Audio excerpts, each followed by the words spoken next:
Yang pertama ada definisi komunikasi. Apa sih definisi dari komunikasi itu? Komunikasi adalah proses di mana individu saling bertukar informasi, baik menggunakan komunikasi secara verbal maupun nonverbal. Jadi, komunikasi merupakan kegiatan di mana manusia saling bertukar informasi dengan menggunakan lisan maupun isyarat. Yang selanjutnya adalah sejarah komunikasi. Komunikasi sudah dikenal sejak abad sebelum Masehi. Pada masa tersebut, bahasa juga sudah mulai dikenal. Dan pada zaman tersebut, para ahli sejarah telah menemukan gua dan juga lukisan. Mereka menganggap bahwa lukisan tersebut merupakan lukisan orang pada zaman terdahulu. Dengan seiring perkembangan zaman, komunikasi juga mengalami banyak perubahan. Menurut Everett M. Roger, ada 4 perubahan yang terjadi dalam komunikasi. Yang pertama, era komunikasi tulisan, era komunikasi cetakan, era komunikasi telekomunikasi, dan juga era komunikasi interaktif. Apa sih era komunikasi tulisan? Era komunikasi tulisan merupakan di mana pada zaman tersebut orang sudah mulai mengenal dengan tulisan. Yang selanjutnya, era komunikasi cetakan, di mana pada zaman tersebut sudah mulai ada atau ditemukannya mesin cetak. Selanjutnya, era komunikasi telekomunikasi, di mana pada zaman tersebut sudah ditemukannya telegraf atau Morse. Selanjutnya, era komunikasi interaktif. Pada zaman tersebut telah ditemukannya komputer yang disebut ENIAC. Selanjutnya yaitu komponen komunikasi. Ada 5. Yang pertama, komunikator merupakan pihak yang mengirimkan pesan. Komunikan merupakan pihak yang menerima pesan, dan juga pesan merupakan isi atau sesuatu yang disampaikan. Saluran merupakan perantara atau alat yang digunakan untuk menyalurkan informasi tersebut. Dan juga yang terakhir, efek. Efek merupakan akibat atau pengaruh yang terjadi setelah menerima pesan dari komunikator. Efek itu kita sebagai komunikan hanya menampung pesan dari komunikator, sedangkan feedback kita sudah membalas pesannya. Selanjutnya, fungsi komunikasi menurut William E. Gordon. Ada 4, yang pertama sosial, ritual, ekspresif, dan juga instrumental. Fungsi komunikasi sosial. Dalam kehidupan manusia itu masih memerlukan bantuan manusia lainnya untuk berinteraksi dan juga untuk kelangsungan hidup. Maka dari itu, fungsi komunikasi sosial yaitu di mana manusia itu masih memerlukan bantuan manusia lainnya. Yang selanjutnya yaitu fungsi komunikasi ekspresif. Komunikasi ekspresif yaitu menggambarkan atau menyampaikan perasaan kita melalui sebuah ekspresi. Komunikasi ekspresif ini bisa dibilang dengan komunikasi nonverbal. Contohnya, kita menggambarkan rasa kasih sayang kita kepada orang tua kita bisa lewat pelukan. Itu disebut dengan fungsi ekspresif. Yang selanjutnya yaitu fungsi komunikasi ritual. Komunikasi ritual ini berkaitan erat dengan upacara sesuci. Biasanya dalam komunikasi ini terdapat sekelompok orang yang memiliki keyakinan yang sama. Contohnya pada upacara sesaji atau upacara adat-adat daerah yang dilakukan pada suatu daerah yang berbeda-beda. Yang selanjutnya yaitu fungsi komunikasi instrumental. Fungsi komunikasi instrumental ini sendiri bersifat mengajak, mendorong, mempengaruhi pendengar supaya meyakini bahwa informasi yang diberikan komunikator ini mengandung fakta atau benar adanya. Contohnya yaitu dosen yang mengajar pada mahasiswanya. Yang selanjutnya yaitu prinsip komunikasi. Yang pertama adalah simbolik, yang memiliki arti simbol atau lambang yang ditunjukkan untuk menyebutkan sesuatu hal dan telah disepakati oleh sekelompok orang.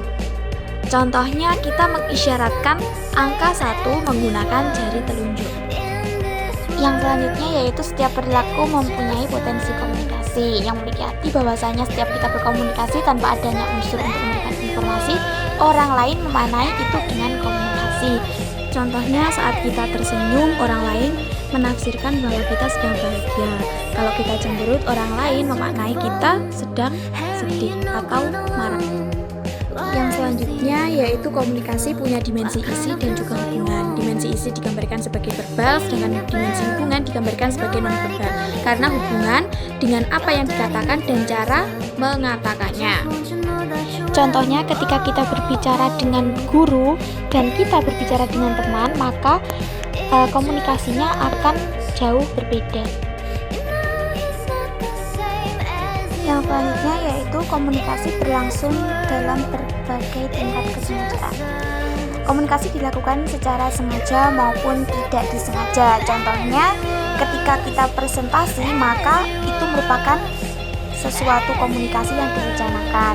Sedangkan ketika kita ngelamun, itu merupakan suatu hal yang tidak disengaja dan terlihat oleh orang. Yang selanjutnya yaitu komunikasi terjadi dalam konteks ruang dan waktu. Pesan yang disampaikan kepada komunikan harus sesuai dengan tempat komunikasi itu terjadi dan kepada siapa informasi tersebut diberikan. Contohnya ketika kita menghadiri suatu acara yang formal dan kita memakai kaos oblong, mungkin itu dianggap kurang sopan. Dan dalam konteks waktu, contohnya ketika ada telepon yang berdering di malam hari dan di pagi hari, mungkin persepsi kita akan jauh berbeda. Yang selanjutnya yaitu komunikasi melibatkan prediksi peserta komunikasi. Sebelum kita melakukan komunikasi kepada komunikan, kita harus tahu latar belakang dari penerima pesan tersebut dan juga bagaimana komunikan bisa menerima pesan yang kita sampaikan.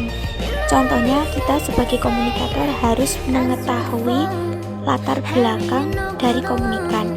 Kita harus menyesuaikan bahasa apa yang kita gunakan agar pesan dapat tersampaikan dengan efektif. Yang selanjutnya yaitu komunikasi bersifat sistemik. Bersifat sistemik maksudnya setiap individu memiliki pandangan atau tafsiran yang berbeda terhadap sesuatu hal yang baru. Contohnya adalah kita mendapatkan informasi dari komunikator. Setiap komunikan pasti memiliki pandangan dan juga tafsiran yang berbeda-beda tentang informasi tersebut. Yang selanjutnya yaitu semakin mirip latar belakang sosial budaya, semakin efektiflah komunikasi. Komunikasi akan berjalan efektif apabila dilakukan dengan orang yang memiliki kebudayaan yang sama. Informasi juga akan mudah diterima dan dipahami. Contohnya, kita akan mudah memahami atau menangkap informasi dari orang yang memiliki kebudayaan dan juga bahasa yang sama dibandingkan dengan orang yang berbeda kebudayaan dengan kita.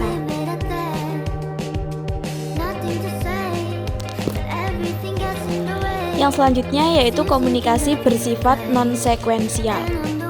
Artinya, komunikasi tidak hanya satu arah melibatkan respon guna mengerti bahwasanya pesan yang disampaikan bisa mudah dipahami oleh komunikan. Contohnya, ketika kita menjelaskan materi yang belum dimengerti oleh teman kita, harus ada respon guna mengetahui bahwasanya teman kita sudah memahami yang kita jelaskan atau belum. Yang selanjutnya yaitu komunikasi bersifat prosedural, dinamis, dan transaksional. Komunikasi bersifat berkesinambungan dan juga mempengaruhi pendengar, serta komunikasi dapat berubah sewaktu-waktu. Contohnya hari ini itu kita tidak ingin join atau ikut suatu organisasi apapun, tetapi kita, teman kita, atau bahkan sekelompok orang mempengaruhi kita, dan keesokan harinya akhirnya kita ikut atau join dalam organisasi tersebut. Yang selanjutnya yaitu komunikasi bersifat irreversibel. Artinya pesan atau informasi yang disampaikan tidak dapat ditarik kembali.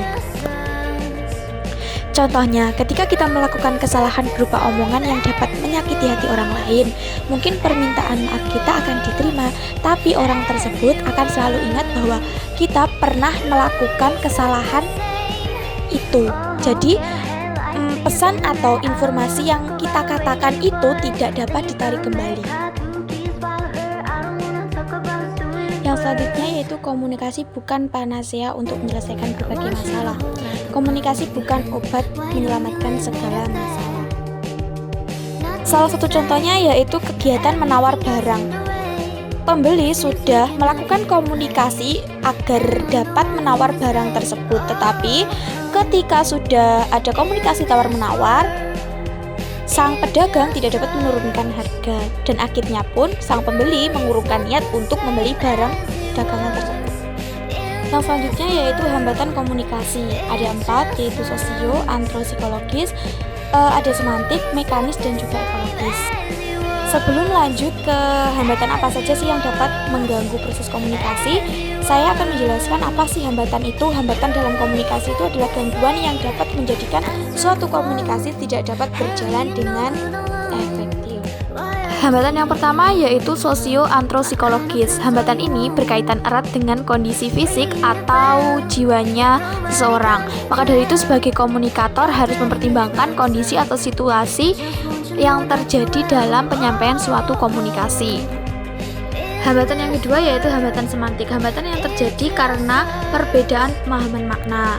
Seperti halnya komunikator menyampaikan pesan kepada komunikan, tapi komunikan tidak dapat memahami pesan yang disampaikan karena perbedaan bahasa yang digunakan. Hambatan yang ketiga yaitu hambatan mekanis. Hambatan yang terjadi karena gangguan mekanis atau alat yang digunakan untuk menyampaikan sebuah informasi. Contohnya ketika kita sedang menyampaikan suatu informasi, tiba-tiba di tengah-tengah itu alat yang kita gunakan baik itu sound system maupun mikrofon mengalami gangguan. Hambatan yang keempat yaitu hambatan ekologis. Hambatan yang terjadi karena dipengaruhi oleh lingkungan sekitar, keadaan alam yang ada di sekitar kita. Contohnya ketika kita sedang menyampaikan sesuatu informasi di tengah-tengah keramaian, mungkin informasi tersebut tidak akan tersampaikan secara efektif. Selanjutnya yaitu definisi persepsi. Persepsi adalah proses pengorganisasian dan interpretasi informasi sensorik untuk memberikan makna. Oleh karena itu, ini adalah ciptaan pribadi dari individu yang terlibat dalam proses tersebut. Jadi persepsi itu pemberian makna pada objek. Persepsi sosial yaitu penangkapan sesuatu hal yang terjadi di sekitar lingkungan kita. Yang selanjutnya yaitu faktor-faktor persepsi. Yang pertama fungsional, yang kedua situasional, yang ketiga personal, dan juga yang terakhir struktural. Faktor yang pertama yaitu faktor fungsional. Faktor yang sifatnya individu, seperti pengalaman masa lalu seseorang, kepribadian seseorang, kebutuhan pribadi seseorang, bahkan jenis kelamin seseorang. Orang lain mempersepsikan diri kita melalui hal tersebut dikarenakan menganggap bahwa kita telah memberikan manfaat kepada mereka. Faktor yang kedua yaitu situasional. Orang lain dapat mempersepsikan diri kita melihat dari sifat kita, gerak-gerik kita pada situasi. Faktor yang ketiga yaitu faktor personal. Faktor personal ini merupakan faktor pribadi yang memengaruhi bagaimana seorang melihat kita. Dilihat dari pengalaman kita dan juga kepribadian kita. Faktor yang keempat yaitu faktor struktural. Faktor ini merupakan faktor di luar individu dan muncul dari rangsangan fisik. Biasanya faktor ini berkaitan dengan lingkungan, norma sosial, dan juga budaya. Yang selanjutnya yaitu kegagalan persepsi. Poin pertama yaitu kesalahan atribusi. Seseorang cenderung mempersepsikan diri orang lain dilihat dari penampilannya dan juga gaya hidupnya. Yang kedua yaitu efek halo. Orang lain cenderung menilai individu lainnya berdasarkan keahliannya. Yang ketiga yaitu stereotip. Individu atau orang cenderung menilai individu lainnya berdasarkan karakteristik mereka dan juga kelompok-kelompok mereka. Yang keempat yaitu prasangka. Orang cenderung menilai individu lainnya berdasarkan prasangka mereka atau firasat mereka. Terakhir yaitu gegar budaya. Orang menilai individu lainnya berdasarkan kebudayaan mereka. Selanjutnya yaitu komunikasi verbal. Komunikasi yang menggunakan kata-kata baik secara tertulis maupun lisan. Dalam komunikasi verbal, bahasa sangatlah berperan penting. Bahasa merupakan hal yang telah disetujui oleh sekelompok orang untuk mengungkapkan suatu informasi atau gagasan. Berikut ini merupakan fungsi bahasa dalam kehidupan manusia. Bahasa dan makna. Bahasa berperan penting untuk penyampaian suatu informasi, tetapi setiap daerah memiliki bahasa dan pemaknaan yang berbeda-beda. Komunikasi high contact dan juga low contact. High contact merupakan komunikasi yang lebih menggunakan non-verbal yang membuat penyampaian informasi kurang efektif dan bertele-tele. Biasanya digunakan karena menjaga kesopanan. Setelah itu, komunikasi low contact merupakan penyampaian komunikasi ini secara cepat, tepat, efektif. Komunikasi yang langsung membicarakan pada inti informasi. Selanjutnya yaitu komunikasi non-verbal. Komunikasi non-verbal merupakan komunikasi yang tidak menggunakan kata-kata, melainkan menggunakan isyarat. Berikut ini merupakan fungsi komunikasi non-verbal, mengulangi komunikasi verbal, melengkapi dan juga mengganti.